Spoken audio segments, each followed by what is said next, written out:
Now, expect this in your lifetime. The most valuable consumer product ever sold won't be a phone, won't be a car, it will be your partner. The company that builds it owns every memory it has of you and charges you a monthly fee to keep it alive. Yes, I know how that sounds. It sounds like a Black Mirror episode that I just made up. Just, it isn't. It's the most obvious endpoint of a pattern that has been running under dating for thousands of years. And I'll walk you through the history of how tech changed dating. And by the time we get to current, you can predict exactly where this industry goes. And I know, because I've lived a part of that arc, and as some of you did, so let me rewind, and the story is the part of history we are about to cover. Dating essential, hint, it isn't love. I came from a rural county in Taiwan and went to a girls' school until uni. In the early 2000s, for a girl like me, telling my parents that I've met someone on the internet ranked probably somewhere between joining a cult and selling a kidney. Yes, the internet was where the predator lives, in their opinion, and someone you met there was either lying about their age, their face, or their intention, and probably all three. I spent my late teens treating online dating as an act of rebellion. The kind where I needed to pretty much blanket the modem and pray that they wouldn't hear the dial tone. When I moved to London in the mid-2010 and met my partner on an app, in the first year, I still flinched when people asked how we two met. I was likely still in that childhood memory, while in fact, the world moved on. If you aren't already married to a high school darling and don't want to date your colleague and don't really go to pub, then dating apps soon becomes a sensible option or maybe even an only option. Think about all the filters that you can apply to narrow down your future Mr. or Mrs. Right. But don't worry, I am not turning into a dating influencer, but here is a thread worth pulling. This is less about romance and mostly about the business opportunity and how tech evolution across the last hundreds of years has changed the dating business. As I've been emphasizing in my work, always think of the basic need, or in this case, desire, when considering a business opportunity. Here, that desire is to mate and feel a sense of belonging. It's not about reproduction, just companionship. Even though Mother Nature designed companionship as a trigger for reproduction, it didn't really foresee technology. And these days, love is a business. So the desire in our DNA basically pushes us to find someone while reality presents obstacles. If we go back far enough, dating has always had the same shape. Two people who want to find each other and someone is taking a cut for connecting them. So let's say you want a date. 5 essential elements are involved in finding the right one, even you aren't aware of them. And by the way, love isn't one of them. Start with information. Information about the other party, plus to share and make your own information appealing to that party. The first two are often async and asymmetrical. Now, second, a channel to connect both of you. Third, a way to check whether the other side's intention matches with yours. And it doesn't matter if your intention is to have a one-night stand or a lifelong commitment. And fourth, to stand out among competitors. Finally, the slow business of staying together. The intermediary in every era sells the first 3. They hold information from both sides, they serve as a channel, and they ensure that 2 aligns with the same intention. The 4th and the 5th one, however, the standing out and the staying together, have never been for sale, at least not until very recent. But first, let's start with some history. Pre-industrialization, Maypole or God. In ancient China, the intermediary is called a Maypole, typically a village matchmaker, usually a married woman doing it as a part-time job for a fee. By the way, I can't seem to find a direct equivalent of Maypole in European history because most marriages were either arranged by church or you just married to your close relatives like your cousin. So leave a comment if you know more about this, please. Anyways, back to the topic. This is a typical image of a Maypole. Mabel's job was to gather information and profit from controlling the information flow and the imbalance of who knew what.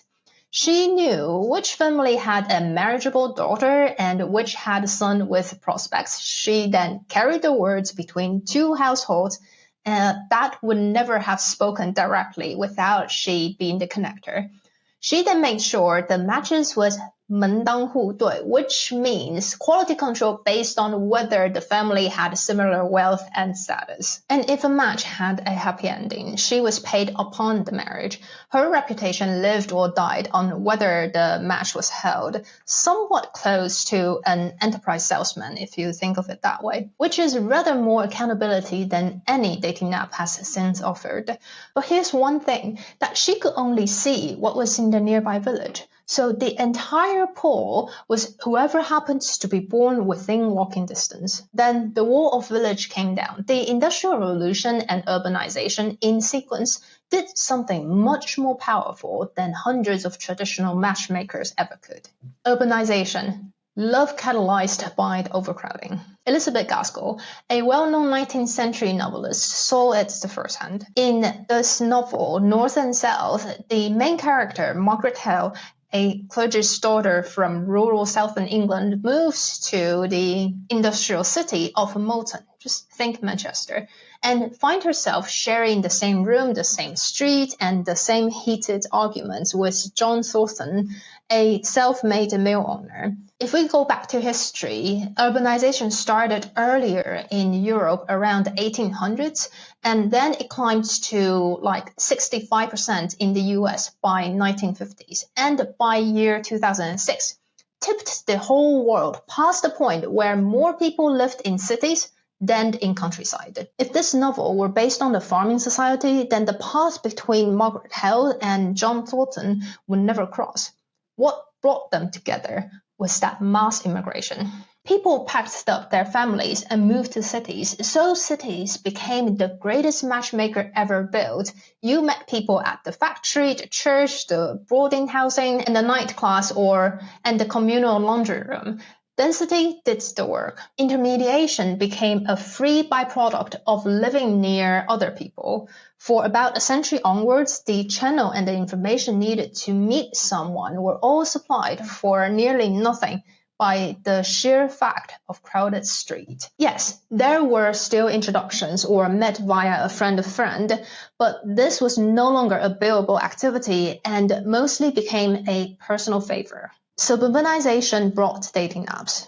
You never guess the first thing people bought when they got rich. Walls. To be precise, privacy and family space. Between the limited leisure options, crowded living space, and lack of transportation, you form a tight bond with a community until suburbanization starts. In the year 1790, a third of American households had 7 or even more people. But by mid-2000, more than a quarter were one-person households. As income rose and living space suspended, the street stopped being where life happened and became somewhere you passed through.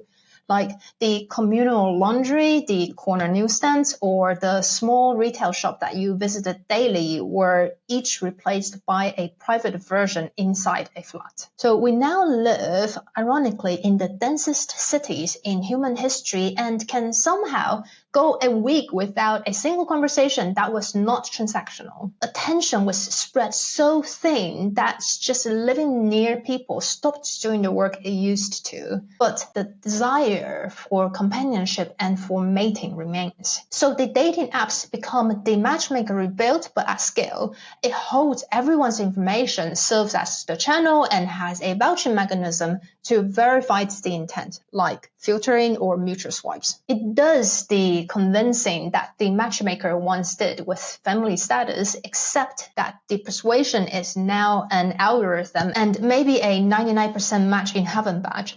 Oh, by the way, please hype and share this video if you like the story and the idea. Next, the economy of dating before AI. If you haven't noticed, this one pattern makes the whole history legible. For 1,000 years, the technology of dating only ever moved one dial, the number of people you could reach. the job underneath stayed frozen. All the matchmaking approaches from ancient China to dating apps satisfied the first three elements. Start by information, gathering, storing, and sharing information, the ground cover, the scale of the number of headcounts on a channel, and the quality verification or intent. But the last 2 points remain painful for many people. 1, standing out. 2, staying together. Start with standing out. In a village, you barely had to, because among a handful of candidates, you stood out by simply existing. No marketing required. For example, you don't need a better photo. However, the apps flip this. You are now one face in 1,000, and attention flows to whoever poses best, knows the ins and outs of flirting, and maybe flashes the right car, watch, or the right job title. Standing out become a skill that you have to work at. Then the next obstacle, staying together. Yes, matching got cheaper, but so did walking away. The effort of maintaining a relationship is the same as it ever was. People are still difficult and love still needs work. But when this leaving cost almost nothing and hundreds of better options sit just one swipe away, the same old effort of keeping a relationship working starts to feel like overpaying. For example, the punishment for cheating used to be death for a woman in many, many cultures. Now, it's just a temporary social suicide and losing your job. For example, that CEO and the head of HR caught cheating in the Coldplay concert. I'm not promoting to kill people when they cheat. This is just how history evolved. Anyways, no matter the era and how the channel evolved, the same 2 costs stayed stuck. If anything, each channel evolution made them worse. Every jump in scale meant more faces to stand out against and more reasons to wonder if you should be leaving. Digital is easier to love than flesh and blood. In 2023, a record low 1.4% of married adults divorced. That sounds like good news, but here's a catch. 33% between the ages 25 and 50s are never married, up from 17% in 1990s. This situation gets out of hand, and even the US Surgeon General declared loneliness, basically what affects roughly half of all American adults, a public health epidemic. Fewer and fewer see marriage as a path to happiness. Reasons stated in the math that we just walked through, basically harder to stand out and much more expensive to stay together. However, the need to have someone by your side to share your joy and sorrow remains. Yes, making friends or having pets solves part of the issue, but there are topics you just won't be discussing with a friend, and pets can't really talk back, not to mention helping you or give you some advice. Where we're heading is becoming really obvious. Make your own partner. Let's rewind this to 2018, when dating with a digital figure was still a bizarre niche. So that was 4 years before ChatGPT launched. A Japanese man spent about 2 million Japanese yuan on a wedding ceremony in Tokyo and married to a virtual anime pop star, with 40 guests attending. Here they are, still married after 8 years. What looked unthinkable was really an early signal that companionship has already detached from the requirements that the other party is human. An AI companion erases both last-mile hurdles in just one single move. With an AI partner, you have no competitors to stand out against, since it is assembled to want only you.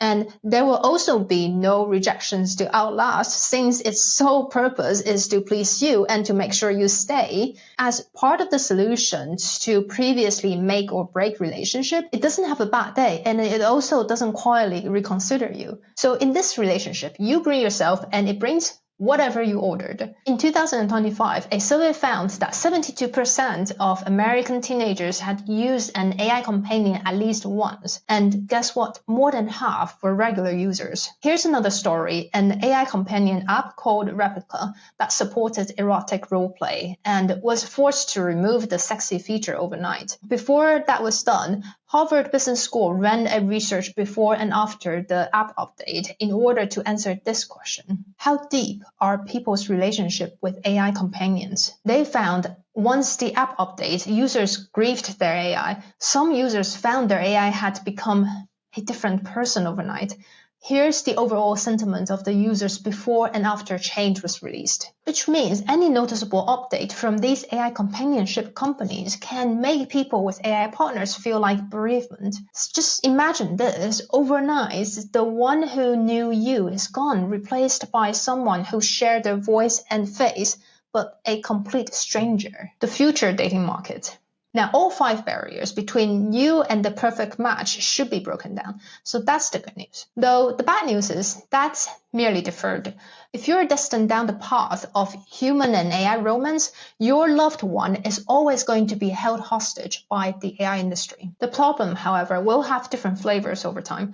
For now, it's technical issues like memory loss or inconsistent personality of a model. For a foreseeable future, as a model gets more mature, expect your partner, essentially you, to be the cow they milk. Let's start with the short term, the LLM era problem. A sticky notes at a time. The current AI companion is a lover with amnesia. If you ever watched this movie, it's exactly like the main character in the 51st Dates, who wakes up every morning with no memory of you.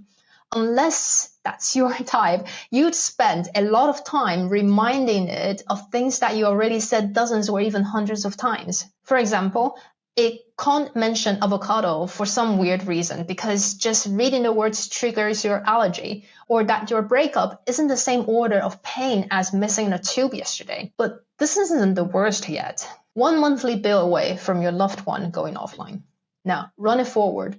Soon enough, you'll get to have a companion with a consistent character, one you can configure that remembers every conversation and grows alongside you. Next, you decided to give it a body, just like the Joy from Blade Runner 2049, so she can finally step in off the projector. At that point, that last cost in the entire history of dating, especially that unpredictability of another human, is generally gone. And people might even call it democratization of love. And yes, you have a choice of not paying for the cost of dating another human, but the cost didn't just disappear. It migrates. It moves on to the only party still standing in the middle. This is going to be the start of your nightmare, and 10 times worse than what you've seen in the Blade Runner movie. Because your lover will be owned by a corporation, and the memories that makes the relationship feel real lives on their server or within the software they license to you. Even a model running locally on a robot in your living room needs an occasional patch or an upgrade or to renew the subscription. In the movie, you saw that K was a mercenary or a police. Basically, you get the point. He has the muscles and the brain, and since the story is about him, he will eventually win. However, in real life, you don't have a superpower like the movie character. So what exactly can you offer the AI companies so you can keep your partner's identity, body, and the intact memory untouched and uncommercialized? Not much you can do, apart from the lifetime labor and the monthly $200 tribute or whatever the price that you think is worth paying to keep your partner alive. Well, what if you don't like the price? Of course, you can also choose not have the ad-free interaction. But what if you want a new part because your partner has been glitching and showing a sign of pain? No problem. It's just $200 for the part. And if you want a deep cleaning and polish, that's another $500 on top. Thank you very much. Essentially, your lover will be the most valuable consumer product ever invented in the history of commerce. I wish I was joking and that I could tell you this isn't happening. Unfortunately, sci-fi writers still have this annoying ability to accurately forecast the future, especially this one. After the data and all the analysis, I can really see it coming given the current trajectory. Well, this is my first attempt of looking into a business and predicting future with historical lens. Please do let me know if you enjoyed it and share it with someone that you know will also like this content. Watch this one next.